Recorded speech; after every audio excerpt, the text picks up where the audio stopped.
Good morning. Oh, that hurt, that twirl. It's good to see you guys here. I thought we'd go around and everybody could introduce themselves. I want those who are elders, we have some elders present from the church, a few of them right here, just that they could introduce themselves real quickly, just so we're, and then we'll have, some of you are very new to our church, some have been attending for a while. Most of you are new at least since COVID, which has just been a different time, and we don't necessarily know each other as well as we might during a, I don't know if we call it a normal time. You know, back in those innocent days, as I talked about today in church. But why don't we go ahead, Judy? Why don't you and tell us? You're an elder of the church, and what do you like? What do you do? What do you serve in the church?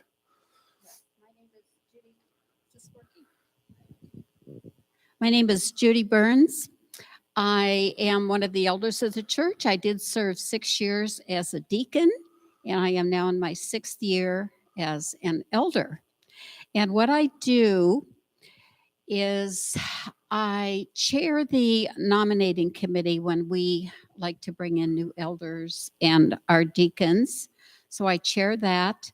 I'm also the liaison between the deacons and the elders, so we don't get any mixed messages and everybody knows what's going on. And then I also assist with family and children's ministries.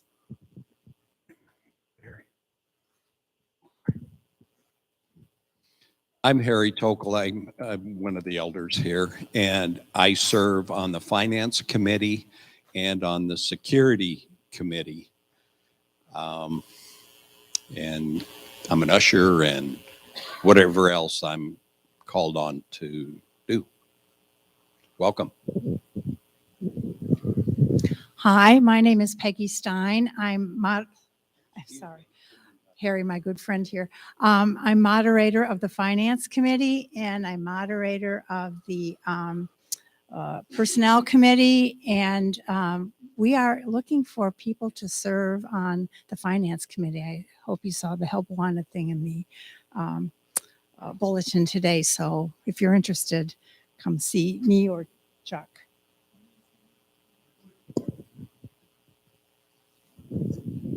I'm Chuck Holland, and I was a elder.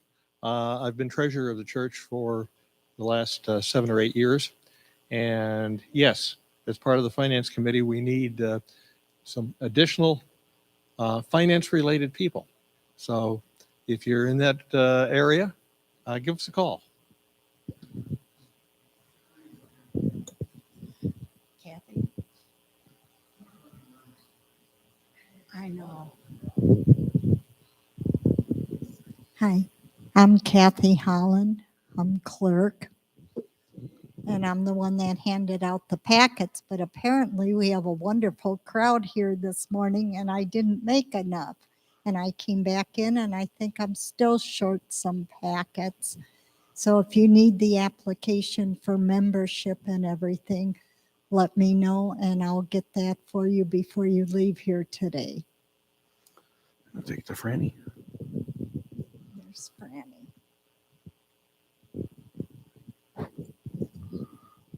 I'm Frances Bear and am an elder in the church, and I serve on the fellowship committee and outreach.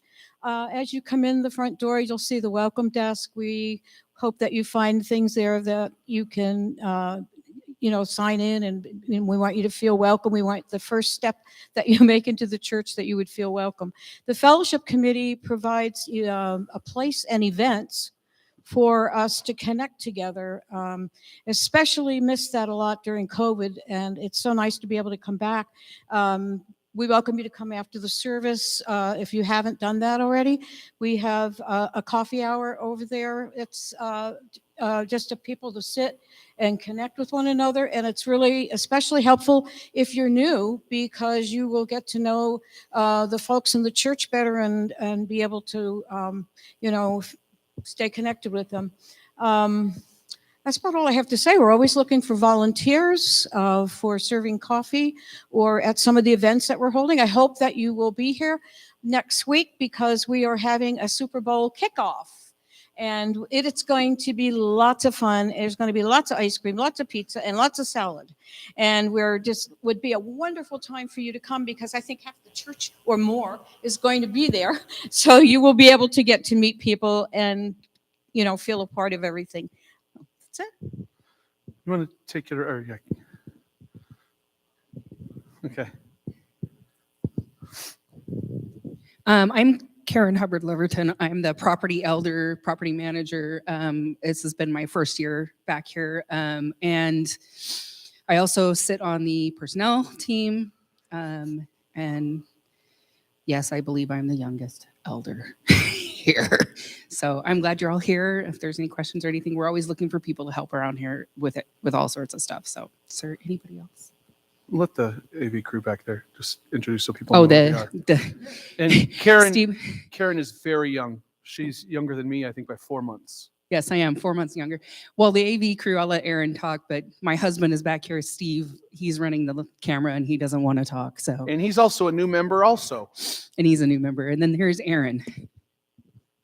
Hi, folks. My name is Erin Roush. I'm the Chief Operating Officer of the corporation and the Director of Operations here at the church.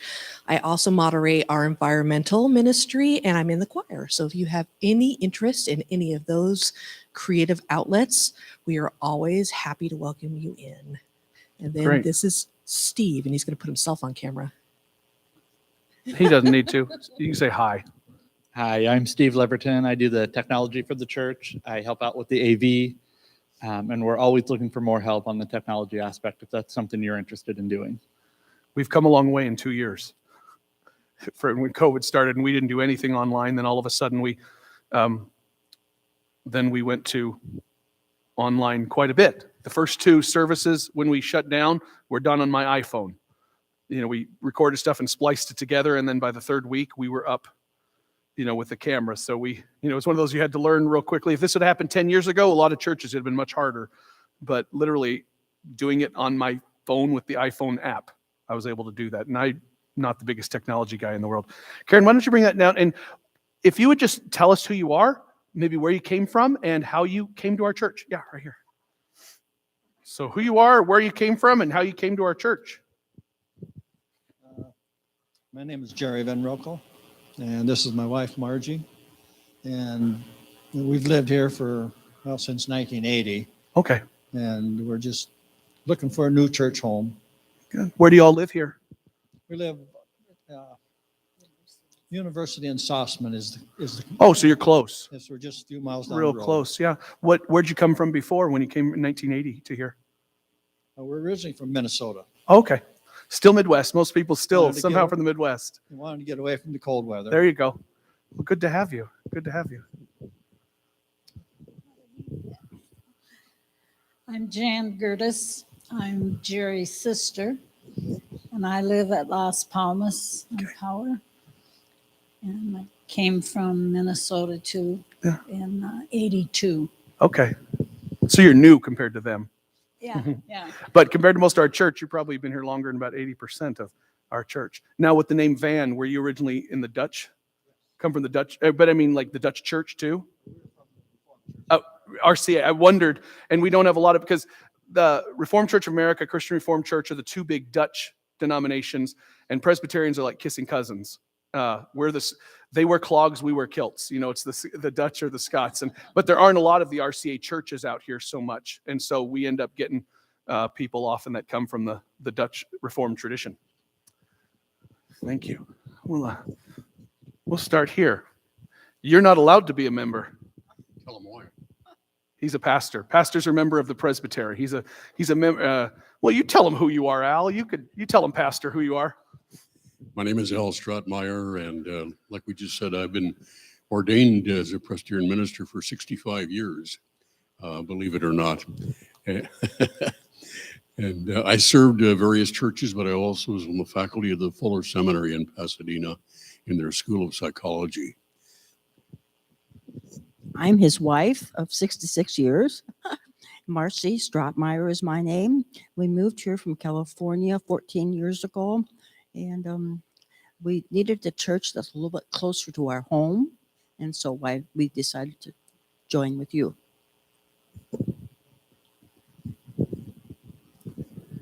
This could be a long story. My wife and I have been married 66 years.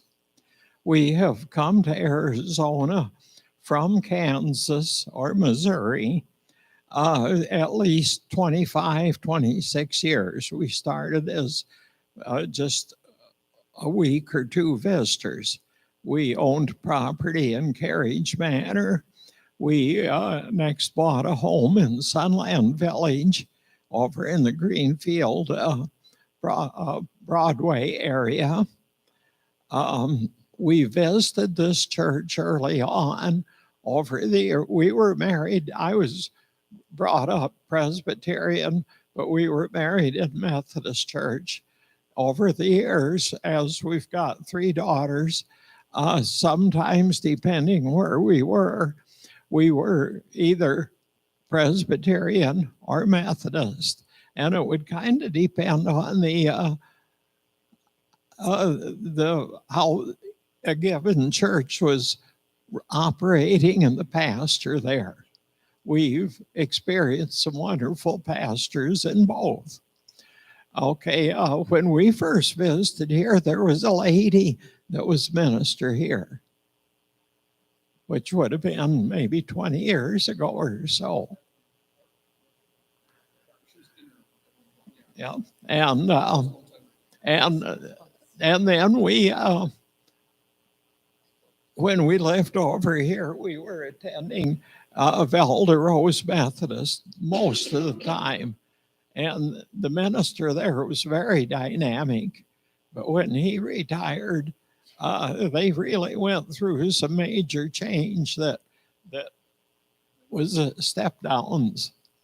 I'm going to say in the last year, we had friends, Pete and Allie Neufeld started coming here.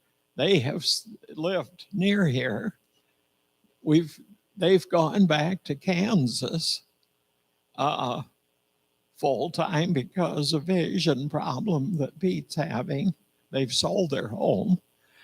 We have a home here in Sutherland Springs Village. We'll be facing a choice. Are we here full time or do we go back to Kansas maybe?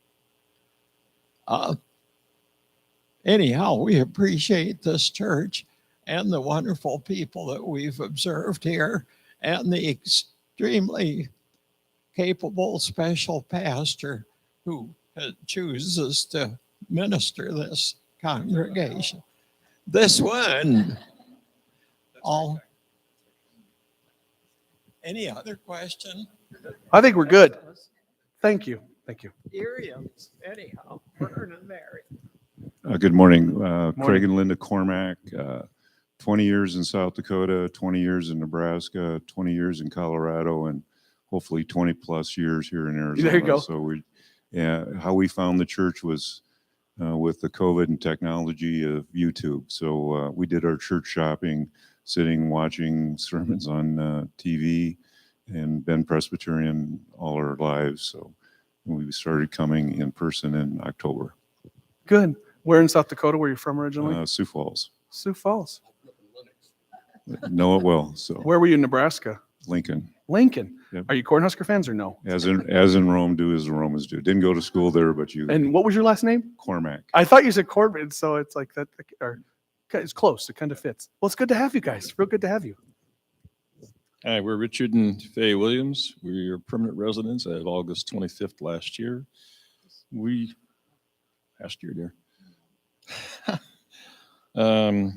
originally from Council Bluffs, Iowa, which is right across Missouri River. So you're right there. You throw a rock from Nebraska. Yeah, well, I worked over there for 36 years, so Union Pacific Railroad. How we found this church? Google. Says find me the nearest church. We live at Venture Out over on Higley, Maine. There you go. And we're Presbyterians. My wife served 2 3-year terms as elder. I served 3 as a deacon and 3 as an elder. Okay. So you got that background. Good. Good. Thanks. Hi, I'm Lori Campbell. I've been in Arizona for 10 years this summer. My husband and I moved here from the Philadelphia, Pennsylvania area, but I'm originally from Tennessee. Saw the sermons online and wanted to come and check it out in person. Wow. It's interesting how people found us by technology. And I'm a Luddite. I don't know anything about technology, but it's just the difference in the world, isn't it? How things have just changed. It's good to have you. Where in Tennessee were you from? Savannah. And okay, yeah. I'm a big history buff.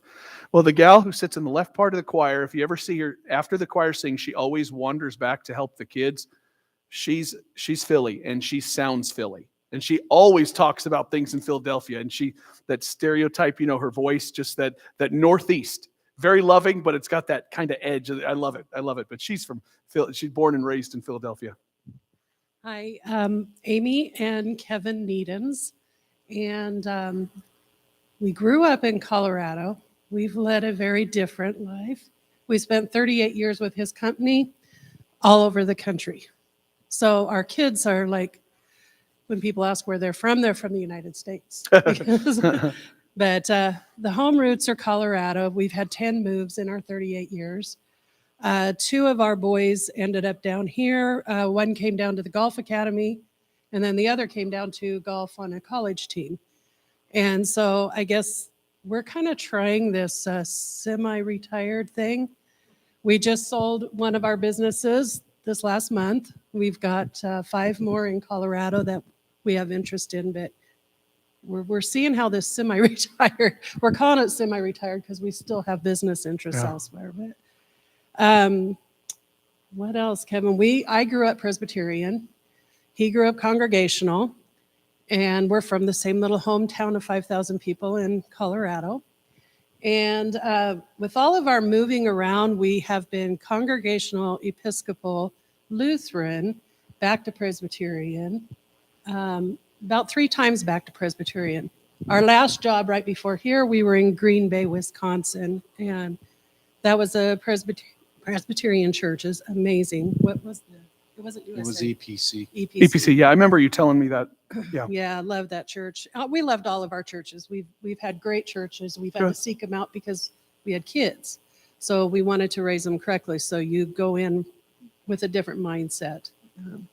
So anyway, that's what we've been doing. We've been here for 2 years now. And is it home? We don't know, maybe. We do own a home here.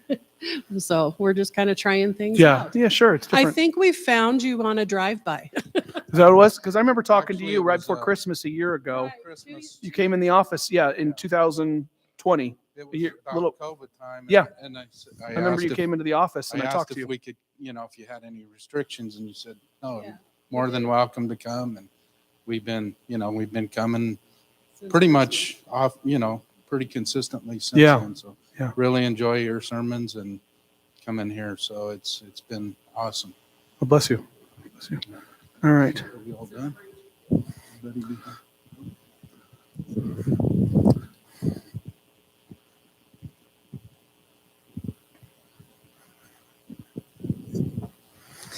Hi, I'm Tim Fyock. This is my wife, Judy.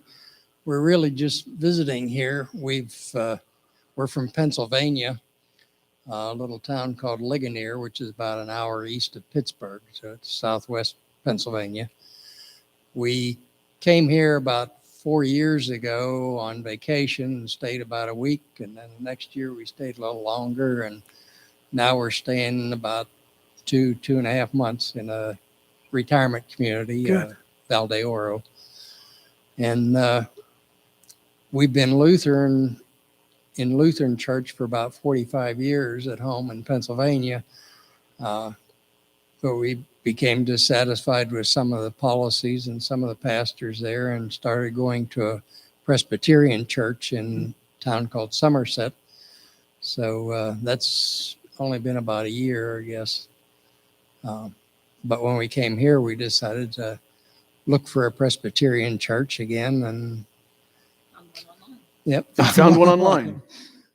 And we've enjoyed being here. It's very welcoming, and Good. So we're happy to be here to visit. Good. Well, it's been good having you guys. Well, a special welcome to all of you. And it sounds like everybody has a church background. It didn't sound like there were people that were new to the faith. It sounded like everybody has a church background. I want to talk a little bit about the church because I know some of you are in case I need it, my packet's down here. So most of you sound like you've had a Presbyterian background or been at a Presbyterian church a little bit. Obviously, we're Presbyterian. The word Presbyterian comes from the Greek word presbyteros, which means elder. We are elder-led, our church. We belong to a larger body called the presbytery, and we are elder-led in our church. We do our own thing, though we're connected to a larger church body. Like Baptists or Congregationalists are very independent. That congregation is its own thing. But then you have like Methodists or Episcopalians, which are very connected to the denomination, and they can't really do anything apart from it. We're kind of in between. Our pastors are not placed. Our pastors, essentially, when a church is looking for a pastor, they have a pastor nominating committee, and pastors will send out what we always called the PIF, the personal information form. It's essentially our resume in our system, and we send it to a church, and that's how things get the ball rolling.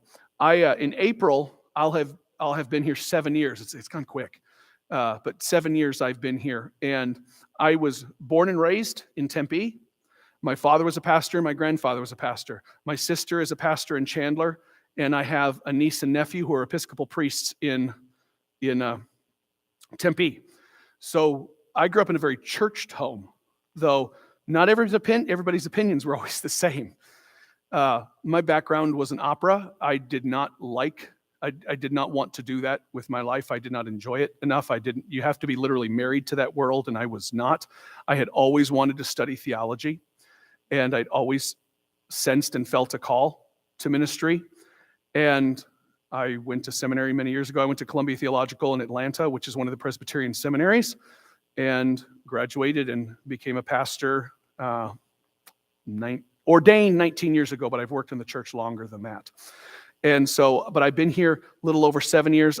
How I came here, I was talking to the executive presbyter. He's kind of imagine a bishop with no power. That's what he is. I say, you can't tell me what to do because I do my own thing. I'm kidding. But I would tell him things. We're good friends. And I said, I'm just sensing God's maybe calling me somewhere else. I'd been in Casa Grande, which is halfway essentially between here and Tucson. And my first call, as I mentioned today, if you were in church, was in Dumas, Texas. So this is my third call. And he said, well, Church of the Master is looking for a pastor. And I said, Church of the Master, I'm not going there. And you know how God does that sometimes, like that church used to fight all the time. I don't want to go there. And he said, no, it's good now. That pastor's gone. Those people are gone. There you go, Ben. And so I came to this, and I'm not speaking bad of anything, but I just, everything with churches, ups and downs and whatnot during cycles of life. This church has been here nearly 60 years now. There wasn't a whole lot out here 60 years ago, but this church has been on this property since 1964. And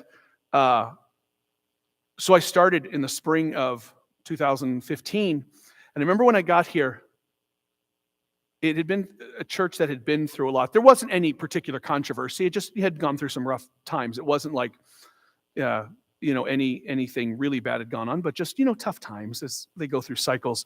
And I remember when I got here, it was just kind of quiet. And I saw some people who were kind of shell-shocked, but I saw an amazing group of people. And I thought, oh, God, if it's your will, we can do some fun stuff here. We can do some really good stuff. And I'm grateful to God for this call. I've enjoyed this call more than my previous 2 calls. And it's not that it's always easy, but I just have felt like God's using me here, and it's been wonderful. And obviously the last 2 years, things have changed a lot. Right now, we're kind of in this transition that like everything's up for grabs. We have our Wednesday nights back blowing and going with supper at 5 o'clock and then Bible study. I have it in here at 6 o'clock, and we take breaks in the summer, and there's different things going on, but we're kind of revamping things and trying to figure out where God is leading us in the future. First and foremost, we are a worshiping community. We gather on Sunday mornings to worship God, our highest calling. And then we're trying to figure out from there what else we do.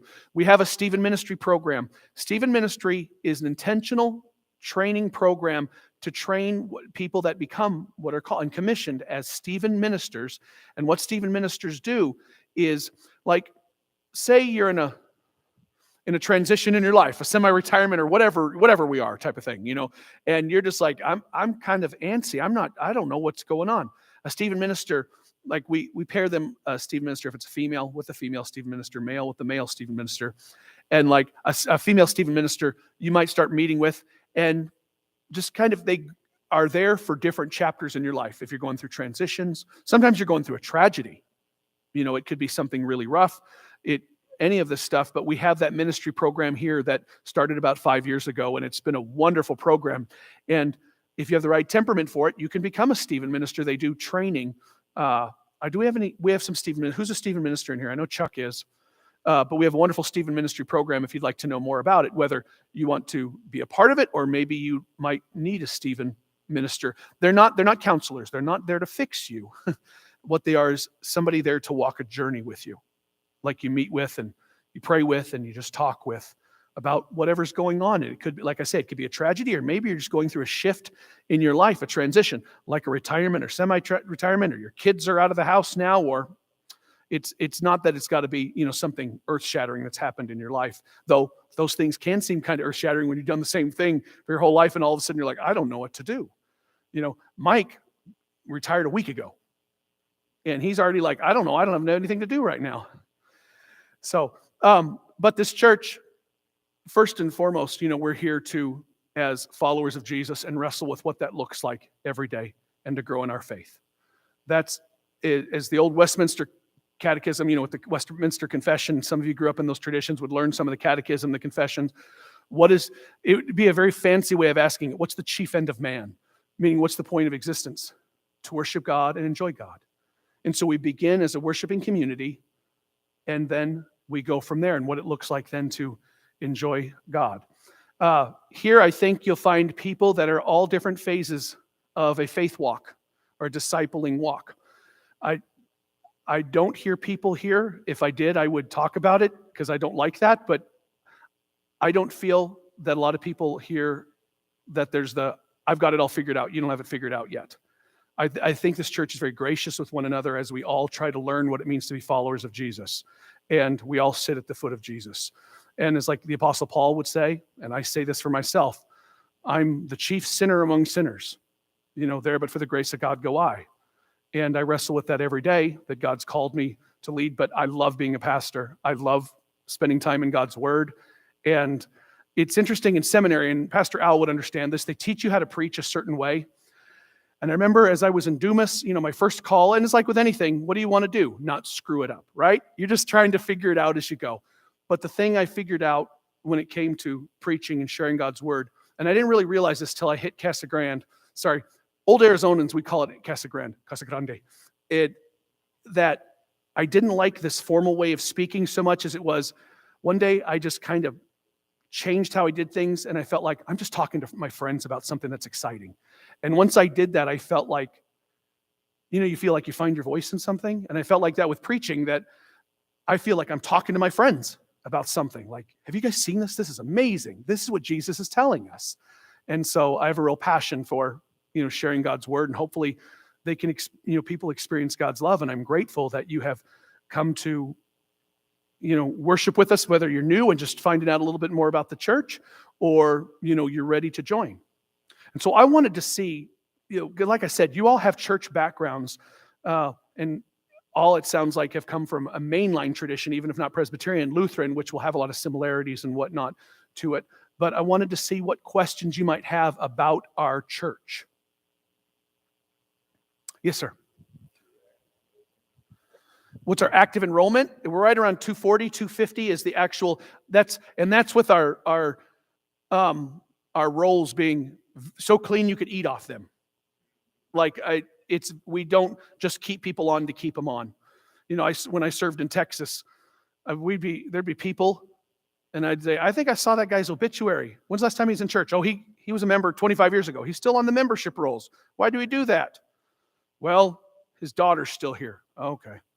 No, our rolls are very clean. Pre-COVID, we used to have two services. We had the 9 o'clock and then the 11 o'clock, which was more contemporary. It was a small service. We haven't gone back to that. Last spring, we tried briefly a little bit later one, but it was in here at 11 o'clock. The old one was in another building, the old contemporary service. But we tried at 11 o'clock, which was similar to 9, and we got about 15 people. So we weren't ready for that. We just, because part of that has been we don't know what's going on with the COVID numbers, and so we thought we'd try it, and so we stopped that. But we used to, in the wintertime, average, 350, 400 on a Sunday in the wintertime, because obviously a lot of people are part-timers. Yes. What's the financial health? We do not have any debt in the church. Do we have a memorial and endowment? Well, we don't really. Chuck, why don't you share this? As a result of Here, use this. beneficial donors over time, we do have a investment that is with a brokerage service in a mix of mutual funds. It's a relatively conservative mix for long-term hold. And at the current time, it's about $370,000 worth of investments. And we have no mortgage debt at this time. The last year was sort of the first year that we had some real cash flow struggle. We've always been on a cash flow positive. So we've been building our investment as opposed to drawing from it. This last year, there was a lot of things that had to be done around the church, and our attendance average, with people just dropping money in, was low. We had pledged income, but less than normal. To get a fair amount, like in the wintertime, you'd have snowbirds. And I don't mean somebody just shows up one Sunday, but some of the winter people, winter friends who would come in, and they would be here every year, but they weren't here. And they would always give if they were here for 3 or 4 months. And so it was one of those trying to plan, because the expenses don't really change. And we've tried, our session, our elders are not one, let's just throw money at you. They really try to be fiscally prudent. It's been a tough time. I mean, we all know that. It's been a very tough time. It's been a tough time for churches, because if people aren't around, unless they're pledged and always give, you're just not bringing in what you used to. Just as an example, we do have people here that step up. Last year, we finally got to the point that we had to replace the entire air conditioning system for this sanctuary. It was going out too often, and in the summertime, that's a problem here in Arizona. And we asked people for a capital campaign. In 2 months, we raised $93,000 toward that project. And so we do have people that are capable of stepping up when needed. Yeah, and obviously, like in Minnesota, you can't go without heat. You can't go without air conditioning here. And the units were put in 1988. How they'd lasted that long? But the process, I think it ended up costing, the whole project was about $110,000 to $120,000 for the units. I mean, they're massive, which you need massive units, as you can imagine. And when sometimes one would be working, and I'd go out with a shaman and we'd pour water on it and kick it and see if it would kick into gear. But the new air conditioners are wonderful. All right. Other questions? We have a K-12 school here. We do not run it, though it is a Christian school. They have a separate board. We have a very good relationship. I will often speak at their chapel services, and they are tenants. They lease from us. We get rent from them, but there's also a lot of wear and tear. But it is beneficial to us financially, but we're not getting rich on it by any means. It just helps us cover, because we have a large campus. Our campus goes to that neighborhood. If we walk outside and look to the right, you can see the field out there. We have a very nice sized footprint here. And before COVID hit, we had actually talked about tearing down the 2 oldest buildings, which would be the office building over there and Memorial Hall. They're the 2 oldest buildings. They're used every day, but we talked about tearing them down and building one great big building. And what we'd thought, 5 or 6 years ago, which would be about $2 million, probably now would be over $3 million, just with the cost of everything. So that's kind of been put on hold right now as we look to things, because those are just the older ones. And we talked about building one big building that would have an all-purpose room could, for food, could be a gym, doing that plus new offices and whatnot, a couple new classrooms. But obviously with COVID, all that was put on hold. You were going to say something, Kathy? Oh, and we have out here to the side, Memorial Garden, and I'm sure Karen would be happy to show people around a little bit right after our meeting. We have a memorial garden where people inter ashes, cremains for memorials, and there's plaques on there. And some people have their ashes put somewhere, but have a plaque put out there in the memorial garden. And we're in the middle of, it's a rose garden. It's really nice, but it's hard to keep up with our heat and whatnot, but we're redoing that right now. So it's kind of in a transition. So it's normally prettier. It's not bad now, but it's normally prettier as we do some transitioning with that also. Other questions? Yes.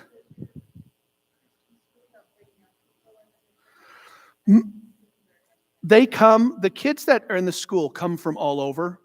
And so they generally go back to their neighborhoods, and their churches are spread all out. We do some things with them. We've done some things, inviting them to things and tried to get people plugged in, but these are people that are generally already plugged into a church.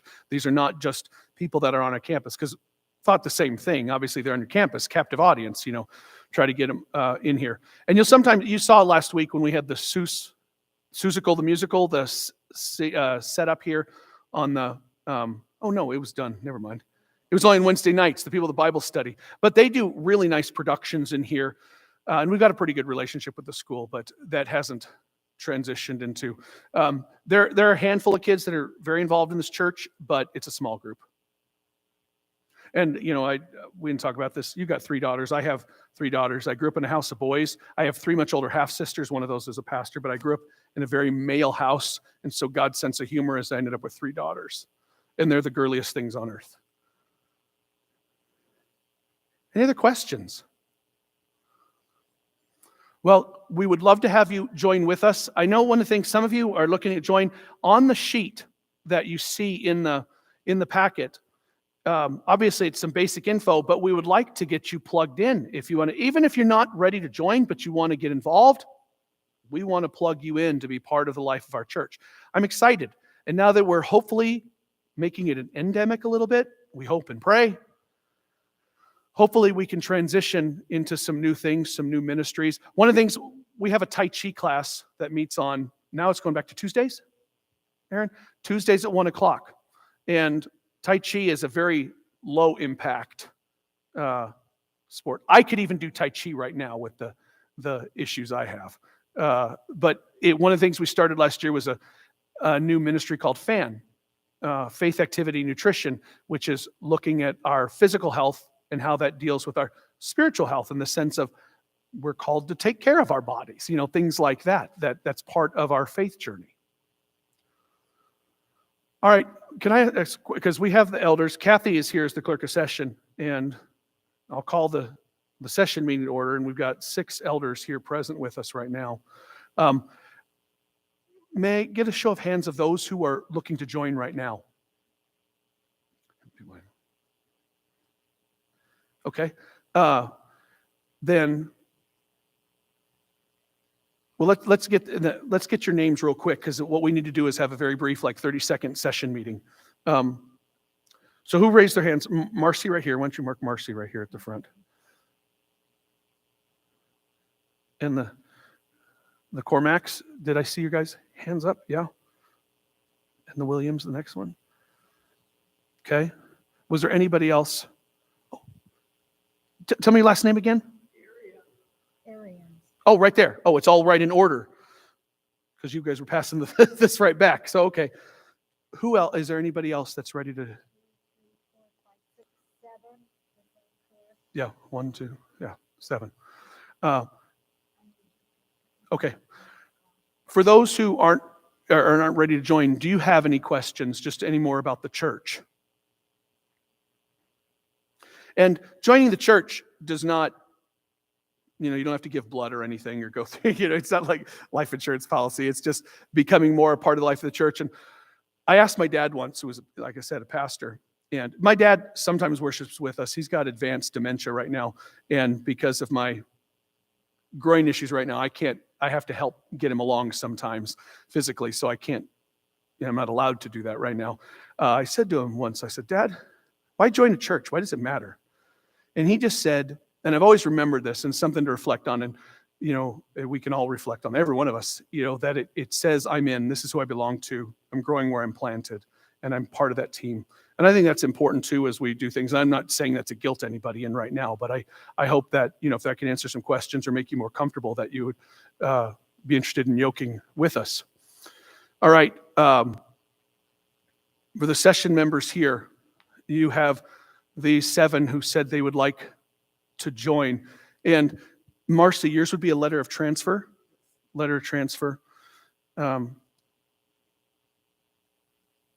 Because you can join letter transfer or just join the church. You don't have to do a letter of transfer. Do you guys have a letter anywhere, or is it Velda Rose?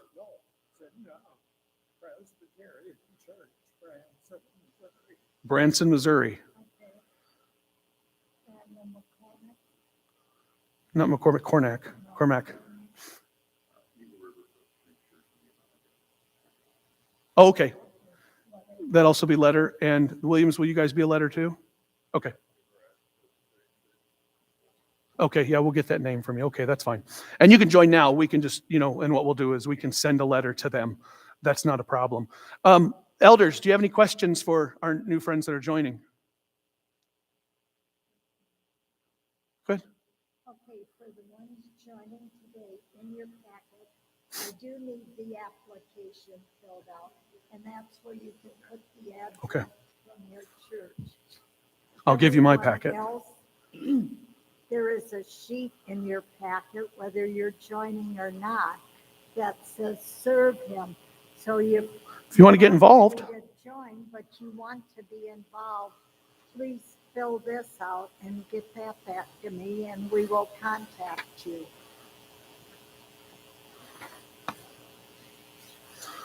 All right, I'm going to grab this. I need to, I need that for packet. I believe Lori does not have a packet. well, I was just going to give her, because I know you had one. Now here's the other application, because there's 2 of you. You can have this packet. This is yours. It just doesn't have the application in there. All right. The elders, do you have any questions? All right. Somebody want to make a motion to bring in the new crew? Peggy? Judy? All in favor? Opposed? Oh, it was a close vote. For you 7, will you be present next week? Or will all of you be here? Or are you going to be gone? Be gone? When will you be back? So you'll be here the 20th? You won't be here the 20th. Texas, where? Okay, that's not near Dumas.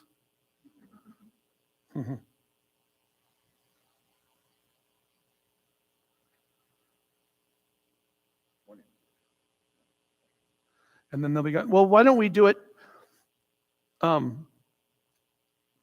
We'll introduce the 5 who will be here next week, and then you 2, I could introduce you then the 20th. Is that okay? And when people join, I usually there's 3 questions I ask. Who is your Lord and Savior? Do you renounce evil and its power in the world? And will you be a faithful member here of Church of the Master? And I will give you a microphone. I know that scares some people, but it's like, tell us who you are and how you came to us, because lets people get to know you, that type of thing. But I'm very grateful that God has called you all here, and I'm grateful for all of you who are, kicking the tires or figuring out what it means more to be Presbyterian. I didn't get so much into our theological background. Most of you understand that we come from the Reformed background. We're kind of the original Protestant church, along with the Lutherans, follow the line of John Calvin from Geneva.